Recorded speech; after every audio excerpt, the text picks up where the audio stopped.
Assalamualaikum warahmatullahi wabarakatuh. Halo anak-anak, sebelumnya Ibu ucapkan selamat untuk seluruh putra-putri baru SMP Negeri Unggulan Sindang. Selamat ya, kalian sudah menjadi siswa di SMP Negeri Unggulan Sindang.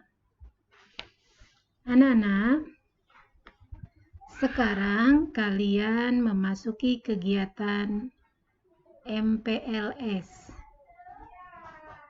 masa pengenalan lingkungan sekolah.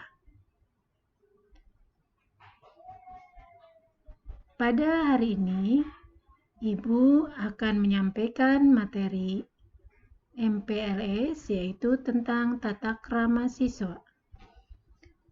Perkenalkan dulu, nama Ibu, Ibu Imas. Anak-anak,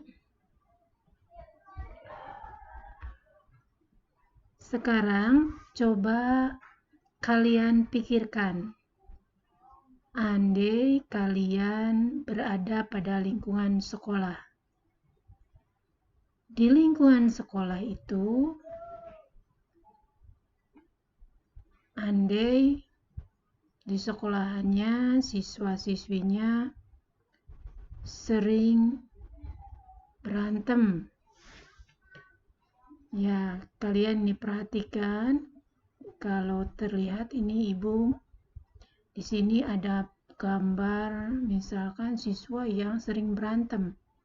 Kemudian ini siswa dan siswinya, ini siswi tentunya ini ya diperlakukan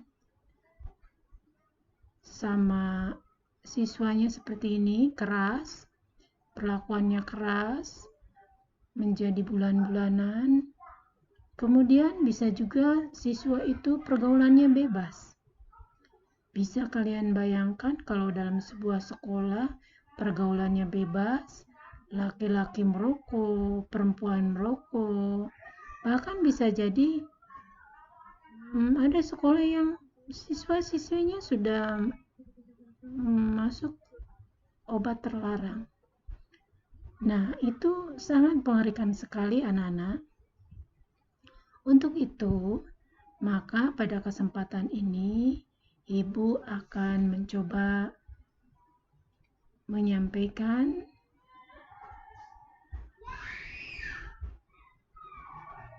tentang tata krama kalian selama nanti di sekolah.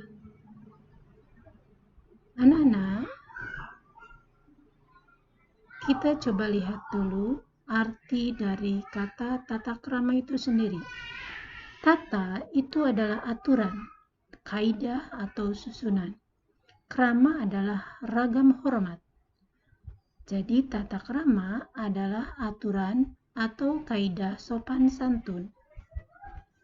Tata krama sopan santun atau etiket yaitu aturan-aturan yang berlaku baik tertulis maupun tidak tertulis dalam pergaulan manusia. Tujuan sopan santun untuk saling menghargai, menghormati, dan melayani sehingga pergaulan menjadi menyenangkan. Sekarang coba kalian bayangkan apabila tidak adanya sopan santun itu.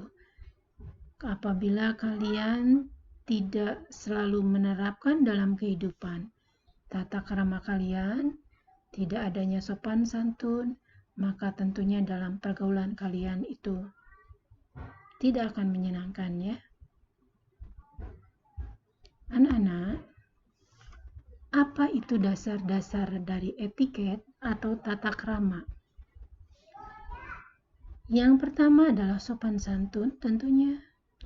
Yang kedua memberi perhatian kepada orang lain. Yang ketiga selalu menjaga perasaan orang lain. Keempat, menempati waktu dan janji. Kelima, memiliki rasa toleransi. Keenam, dapat menguasai diri. Ketujuh, berusaha untuk memahami orang lain.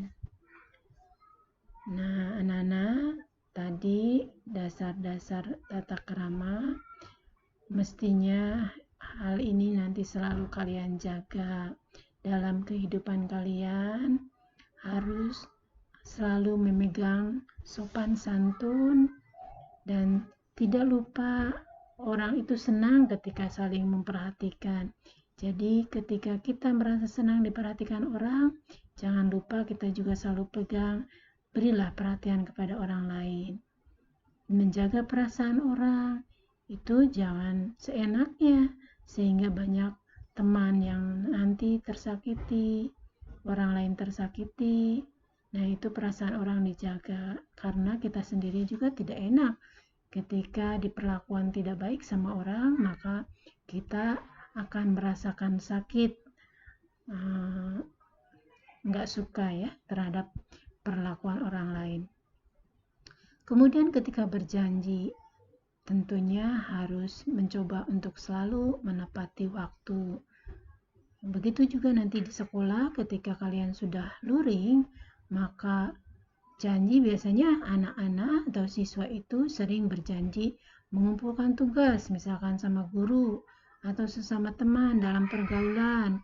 Nah, itu sering ada juga yang kadangkala itu tidak sesuai janji. Hindari ya. Biasakan untuk selalu menepati janji. Nah, kita selalu dalam pergaulan selalu saling toleransi. Nah, dalam pergaulan juga selalu menguasai diri dan memahami orang lain. Itulah dasar-dasar etiket atau tata krama. Berikutnya, anak-anak, manfaat dari tata krama itu sendiri. Yang pertama, ketika kamu nanti selalu memegang tata krama dalam kehidupan, maka kalian tentunya akan disegani, dihormati, dan disenangi orang lain. Kemudian, kalau kalian selalu menjaga tata krama, maka untuk kalian sendiri akan insya Allah memudahkan ketika berhubungan dengan orang lain. Kemudian juga dalam bergaul, kalau kamu berbuat baik, yakin pada diri sendiri bahwa dalam setiap situasi juga kita akan mendapatkan sesuatu yang baik juga. Kemudian dengan selalu menjaga tata krama, tentunya dalam lingkungan juga kamu suasananya akan enak ya, di keluarga, di lingkungan sekolah, di kantor maupun di masyarakat. Ketika kita selalu menjaga tata krama, tentunya itu akan lingkungan itu akan nyaman untuk kita. Anak-anak, apa saja tata krama yang memang perlu kita perhatikan? Yang pertama adalah tata krama berbicara. Yang kedua, tata krama berpakaian. Yang ketiga, tata krama makan dan minum. Apa itu tata krama berbicara yang perlu diperhatikan? 1. Berbicara seperlunya saja dan tidak selalu memonopoli pembicaraan. Ketika kalian ingin dengarkan, maka orang lain ketika bicara juga dengarkan, ya. Dan usahakan kalau memang tidak perlu, tidak usah banyak berbicara. Yang kedua, jangan mengatakan kata-kata yang dapat menyinggung perasaan orang lain. Yang ketiga, hendaklah berbicara jujur, terus terang, tidak mengada-ngada. Nih, bagi siswa, ya nanti ketika sudah luring, biasakan selalu pegang kata-kata yang jujur kepada guru atau sesama teman atau di rumah, dimanapun kalian berada. Kemudian adalah jangan suka berbicara itu menyindir, berlaga sombong, dan merendahkan orang lain. Ya, jangan dibiasakan seperti itu. Berikutnya, hendaklah mengucapkan terima kasih atas pertolongan atau pemberian orang lain. Nah, anak-anak, jangan sungkan untuk selalu berbicara terima kasih ketika kita mendapatkan pertolongan. biasakan. Kemudian, sewaktu kamu berbicara dengan orang tua, hendaklah mendengarkan dengan penuh hormat. Kemudian, jangan suka menyela pembicaraan. Nah, ini jangan suka menyela ya. Ketika orang lain bicara, dengarkan saja dulu. Nah, ketika memang tidak sesuai, maka boleh kalian menyampaikan pendapat kalian, tapi tidak dengan cara menyela. Kemudian, bersikap sopan dan menyapa dengan hormat. Mengucapkan terima kasih bila ditolong, tidak mengejek, menyindir, mengolok, tidak bicara ketus, omong kotor atau kasar. Nah, ini ketika pergaulannya, hati-hati dengan pergaulan anak-anak. Ketika kita pergaulannya tidak baik, maka orang kadangkala suka bicara kotor dan kasar. Nah, itu seorang siswa tidak boleh seperti itu ya. Di luar dimanapun kalian seorang pendidik, maka hindari kata-kata yang kotor, kata-kata kasar, dan berkata-kata ketus terhadap orang lain. Itu akan menyinggung perasaan orang. Ya, kemudian tidak boleh memegang kepala teman. Tuh, jangan dibiasakan pegang kepala sama teman. Oke, anak-anak, berikutnya. Sikap siswa pada guru dan karyawan sekolah dan tamu dinas sekolah. 1. Siswa wajib menghormati semua guru dan karyawan yang ada di sekolah. Nih anak-anak, tunjukkan rasa hormat kalian di sekolah terhadap siapapun. Kemudian, yang kedua, pada saat berpapasan dengan guru, siswa wajib memberi salam kepada guru. Nah, ini ucapkan selalu salam. Ini salam itu memberi doa anak-anak ya. Ketika kalian berdoa pada siapapun, pada guru kalau di sekolah, maka kalian pun akan mendapatkan doa dari guru dengan menjawab salam kalian. Kemudian yang ketiga, berbicara dengan guru atau karyawan, gunakan kata-kata permisi atau minta tolong dan terima kasih. Nah, itu jangan suka lupa. Ketika berbicara itu sampaikan dulu permisi kalian bila memang yang mau diajak bicara memang sudah barangkali sedang sibuk, kemudian minta tolong dan ucapkan terima kasih ketika sudah mendapatkan pertolongan. Yang keempat, berbicara dengan guru wajib menggunakan bahasa Indonesia yang baik atau menggunakan bahasa Jawa Kromo. Yang kelima, siswa wajib menghormati tamu sekolah, baik tamu dari dinas maupun tamu orang tua siswa dengan memberi salam.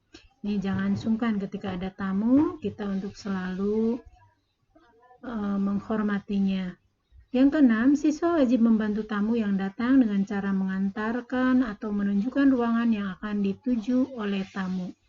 Nih, bantu tamu itu apabila memang mereka membutuhkan kita. Berikutnya, seragam rapih itu adalah mencerminkan pribadi.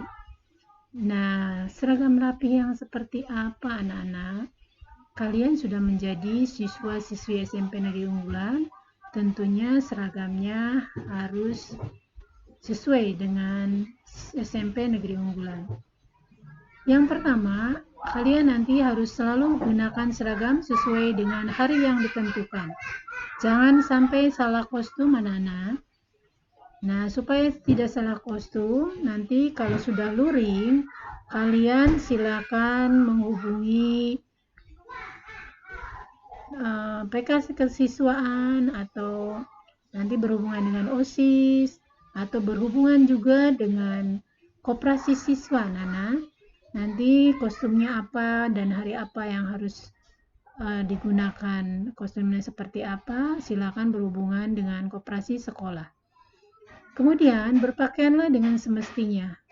Anda ketika berada di sekolah, di mall atau di tempat lain, itu gunakan pakaian sesuai dengan tempatnya ya. Kemudian seragam sekolah Anda akan mencerminkan diri Anda dan menampilkan citra alma mater Anda.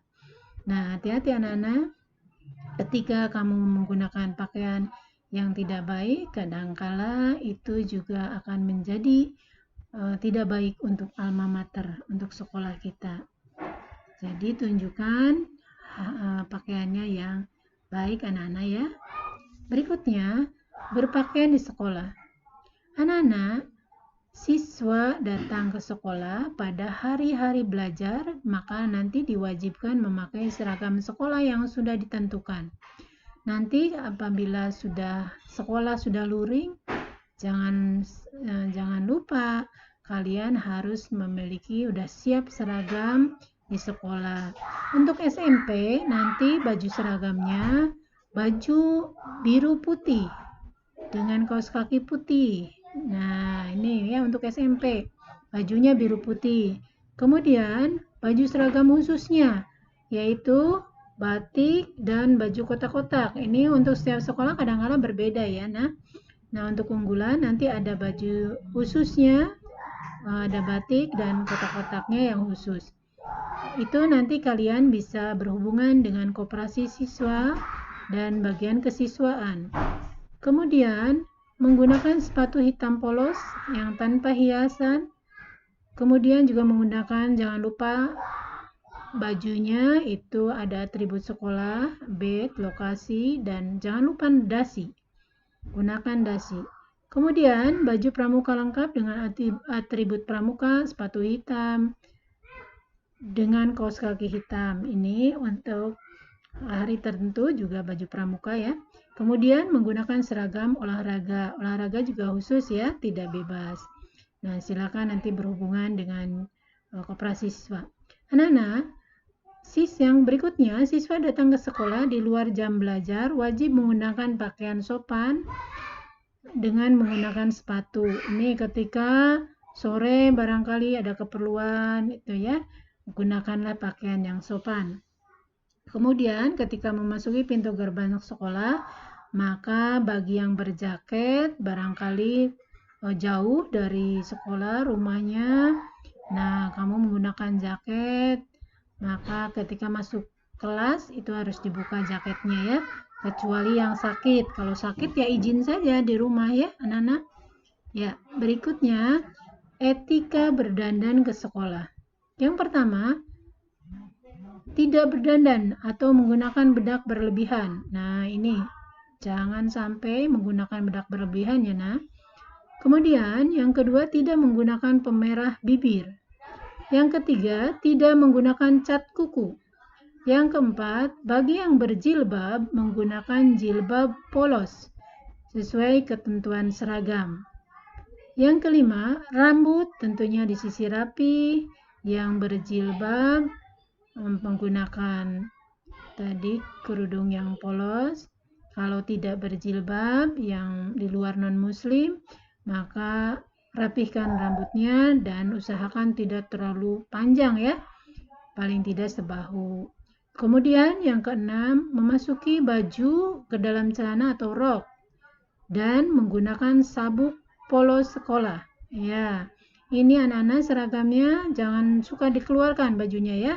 Nanti kalau sudah luring, hati-hati karena sekolah juga punya aturan sendiri cara berpakaian ya. Itu kemudian juga sabuknya, ada sabuk seragam, silakan menghubungi koperasi sekolah. Sekali lagi, jangan lupa sabuknya harus seragam. Kemudian yang ketujuh, tidak menggunakan perhiasan emas atau bahan lain yang berlebihan. Ini nggak boleh ya, itu bahaya juga kadang-kala. Nggak boleh. Berikutnya, anak-anak, ini kalau contoh seragam itu kalian bisa lihat. Tadi sudah disampaikan, bawahnya biru ya, atasnya putih, selalu pakai dasi, pakai badge. Kalau muslim tentunya pakai kerudung, non-muslim boleh tidak menggunakan kerudung. Kemudian kalau kalian memasuki ruang kantor dan ruang kelas pada saat ada pembelajaran. Yang pertama, jangan lupa mengetuk pintu dan meminta izin sebelum memasuki ruangan kantor atau ruang kelas. Itu biasakan anak-anak. Kemudian yang kedua, mengucapkan salam kepada Bapak Ibu Guru yang berada dalam ruangan tersebut. Yang ketiga, memasuki ruangan dengan sopan, tidak berlari ataupun dengan membuat gaduh. Yang keempat, menyampaikan keperluannya. Ketika sudah izin, sudah ketuk pintu, sampaikan keperluannya. Kemudian yang kelima, meninggalkan ruangan dengan sopan dan mengucapkan salam. Berikutnya, tata cara bertamu ke rumah bapak atau ibu guru. Siapa yang mau bertamu ke rumah ibu? Ya, ini tata cara bagaimana ketika kalian bertamu. Yang pertama, sebaiknya membuat janji dengan bapak ibu guru melalui telepon jika memungkinkan. Ya, ketika bertamu boleh langkah lebih baiknya itu berjanji dulu. Sekarang semua menggunakan telepon, WA, ya. Janji dulu barangkali yang mau dikunjungi sedang sibuk atau tidak ada di rumah. Yang kedua, datanglah pada waktu yang tepat. Nah, jangan ketika kira-kiranya ini yang dikunjungi waktu istirahat kamu datang. Jangan ya, biasakan tuh gunakan waktu kira-kira bukan pada jam istirahat. Yang ketiga, mengetuk pintu sebaiknya hanya 3 ketukan. Nah, ini anak-anak jangan lebih dari 3 ketukan. Apalagi sampai muter-muter, teriak-teriak. Ya, dalam agama pun itu tidak boleh. Kalian nanti kalau sudah masuk atau bertemu dengan guru agama, boleh kalian tanyakannya. Tidak boleh ketika bertamu itu sampai seperti itu ya. Itu ada aturannya 3 ketukan. Kemudian yang berikutnya, keempat, menggunakan pakaian yang sopan dan bersih. Yang kelima, berbicaralah dengan sopan. Ya. Berikutnya, anak-anak memasuki dan menggunakan kamar mandi sekolah. Nah, setiap siswa SMP Negeri Unggulan Sindang wajib menjaga kebersihan kamar mandi sekolah dengan ketentuan sebagai berikut. 1. Gunakan pakiak atau sandal khusus untuk kamar mandi. Ya, apabila kamar mandi ada sandal, maka gunakan dengan sandal khusus. Kemudian yang kedua, berdoa sebelum dan sesudah masuk ke kamar mandi. Nah, ini biasakan berdoa anak-anak ya. Yang ketiga, tidak bersuara gaduh atau keras pada saat berada dalam kamar mandi. Nih, jangan masuk kamar mandi bareng-bareng dan suaranya gaduh. Yang keempat, menggunakan air secukupnya, tidak berlebih. Nih, jangan sampai bisa membuka keran tapi tidak bisa menutup. Ya, gunakan air secukupnya. Kemudian kelima, tidak membuang bahan kimia atau sampah di dalam kloset. Nah, ini buang sampah di kloset nggak boleh ya, anak-anak. Kemudian saluran air kamar mandi, tidak membuang pada saluran air kamar mandi. Berikutnya, yang keenam, matikan air pada saat keluar dari kamar mandi. Nah, ini bisa membuka dan tidak bisa menutup. Ini matikan ketika kamu keluar kamar mandi. Ketika keluar kamar mandi, dimatikan airnya. Kemudian yang ketujuh, tinggalkan kamar mandi dalam keadaan bersih dari kotoran. Nah, ini jangan lupa dibersihkan kalau sampai ada yang kotor. Berikutnya, etika makan dan berbelanja di kantin sekolah. Yang ke-1, biasakan antri. Nanti ketika luring, biasanya kalian makan minum di kantin itu dibiasakan, ada etikanya ya. Yang 1, biasakan antri. Kedua, berbicara sopan pada penjual. Nih, hati-hati, biasakan. Yang ketiga, membayar sesuai ketentuan. Yang keempat, mengambil makanan dengan tangan kanan atau dengan alat bantu bila makan tanpa pembungkus. Nih, jangan-jangan nanti tangannya kotor, gunakan alat ya. Atau mencuci tangan lebih dulu. Kemudian yang kelima, tidak membawa makanan keluar dari wilayah kantin. Yang keenam, duduk dengan tenang dan sopan pada kursi yang telah disediakan. Yang ketujuh, makan dengan sopan dan tidak gaduh. Yang kedelapan, membersihkan meja dari tumpahan makanan. Nah, ini kalau tumpah makanannya jangan sungkan dibersihkan ya. Yang kesembilan, mengembalikan gelas atau piring pada tempat yang disediakan. Yang ke-10, membuang sampah pembungkus makanan pada tempat sampah yang disediakan sesuai dengan jenisnya. Nah, ini anak-anak Indramayu unggulan adalah juara UKS. Nih nanti tempat sampah sesuai jenisnya ya, buang sampah sesuai jenisnya. Ada yang plastik, ada yang makanan yang mudah terurai dan tidak. Yang ke-11, tidak diperbolehkan membawa sampah pembungkus makan dari luar. Nah ini. Kemudian berikutnya, etika ketika makan dan minum dalam jamuan makan. Nah, ketika kalian dijamu makan, maka makanan minumnya ada etikanya ya. Yang pertama, jangan bicara waktu mulut ada terisi makanan. Nah, kalau lagi makan jangan sambil bicara, nanti kesengrok. Ya, nggak boleh, dalam agama juga nggak boleh. Biasakan kalau ketika makan jangan bicara dulu, makan saja dulu. Yang kedua, waktu mengunyah mulut harus tertutup. Nah, ini jangan sampai bersuara. Nanti mulutnya jangan bersuara kalau lagi mengunyah, jangan sampai bersuara. Yang ketiga, waktu makan, sendok dan garpu jangan sampai bersuara gaduh. Nah, ini ya ada etikanya. Kemudian yang keempat, gunakan sendok dan garpu yang bersih untuk mengambil makanan yang disediakan. Yang kelima, jangan mengambil makanan berlebih dan tidak habis dimakan. Nah, ini mengambil makanan itu secukupnya saja, jangan sampai tersisa ya. Banyak yang orang yang masih membutuhkan, kalian makanan dibuang-buang. Tidak baik ya. Tidak baik seperti itu. Berikutnya, etika ketika memasuki musola sekolah. Nah, Nana, nanti ketika masuk ke musola ada etikanya. Yang pertama, memasuki musola dengan tertib. Kedua, mengambil wudhu dengan berhemat air. Ketiga, bila menggunakan alat sholat, wajib melipat dengan rapi dan dikembalikan pada tempatnya. Yang keempat, menggunakan Al-Quran musola wajib setelah selesai, kemudian mengembalikan pada tempatnya dan ditata dengan rapi. Ini ya, wajib ya setelah menggunakan Al-Quran, menggunakan mukena, simpan lagi tempatnya yang rapi. Yang kelima, tidak bergurau di dalam musola. Nah, ini anak-anak, musola bukan tempatnya bergurau ya. Kita akan menghadap Allah Subhanahu wa taala. Kita semuanya jangan di musola, jangan seenaknya. Itu gunakan ya. Kita akan menghadap Allah, maka gunakan sebaik mungkin. Yang keenam, tidak melewati di depan orang yang sedang sholat. Jadi hati-hati ya anak-anak, jangan bergurau dan jangan suka melewati orang yang sedang sholat. Nah, itu etika-etika ketika kamu memasuki musola. Anak-anak, sekarang etika berjalan bersama pada saat berangkat dan pulang sekolah. Ini ada etikanya juga ya, hati-hati. Yang pertama, berjalan pada jalur di sebelah kiri. Ketika berjalan, gunakan sebelah kiri. Kedua, berjalan tidak bergerombol.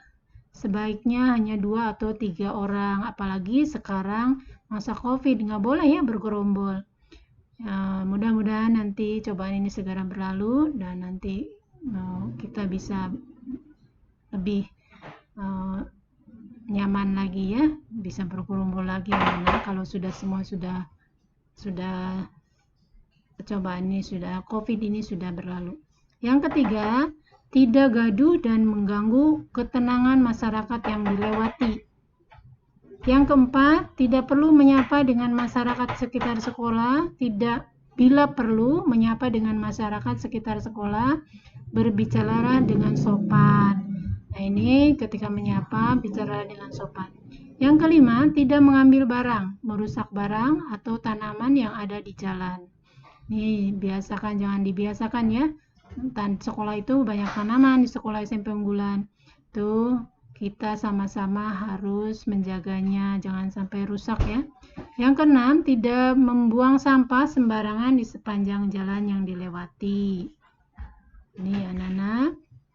Berikutnya, ya sekarang sudah Ibu sampaikan, sekarang kalian mencoba berjanji ya, sebagai siswa, kalian biasakan berjanji dari sekarang, apa-apa yang sudah disampaikan nanti kalian berjanji untuk selalu berbuat yang baik. Yang pertama, sebagai siswa, coba datang on time.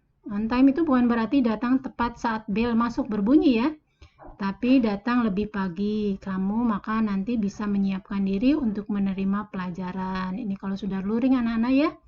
Sekarang juga sama, ketika daring juga di rumah, jangan bangun mau buka link itu waktunya